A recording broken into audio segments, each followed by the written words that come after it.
Marvel Studios' upcoming Moon Knight looks incredible, and unlike anything we've seen in the MCU so far. But a brand new official press release by Disney, where the producer of the series, Grant Curtis, talks a little bit about it, he reveals that the series is not set in the MCU. What?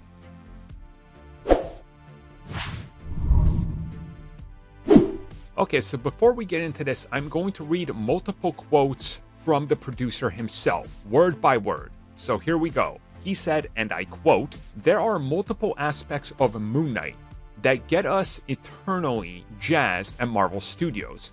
But one of the unique aspects of this character is it takes Marvel Studios to its own Iron Man, Tony Stark roots. There was a character that was obviously built from the ground up, and it's the same with Mark Spector. We're absolutely embracing the supernatural aspect of what was in publishing.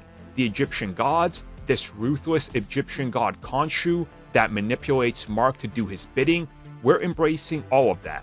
We love stuff that goes bump in the night. And there is no attachment to the current MCU." End quote. Okay, so that's a lot to take in. So what exactly is going on here? Well, it could just be, and this is my take on it, that they are saying that this is largely going to stand on its own. It's not going to interfere with any current ongoing storyline. Nothing else matters. What happened in Shang-Chi, what happens in Eternals, what happened in Endgame, none of that is going to matter in this. This is a standalone series focusing on a character in a part of the world connected to a part of a universe that we've never seen before. Things related to the dark and the occult, which to me makes sense. So technically, it is currently not attached to the MCU. There's no attachment to the current MCU.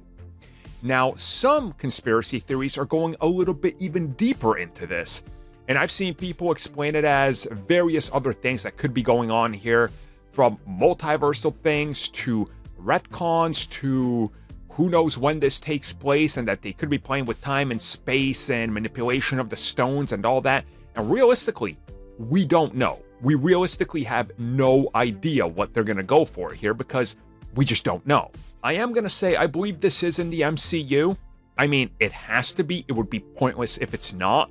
I remember all the way back when Iron Man 1 came out. If you guys go and read some of those old interviews, and I'm talking old, like before the film came out, when they were doing the press junkets, they were asked about, hey, how about the potential? Because we know there's work on Captain America and Thor and such. And Robert Downey Jr. would say he doesn't believe that they can make all these things work together. He believed that they would be in separate universes and corners of the Marvel universe.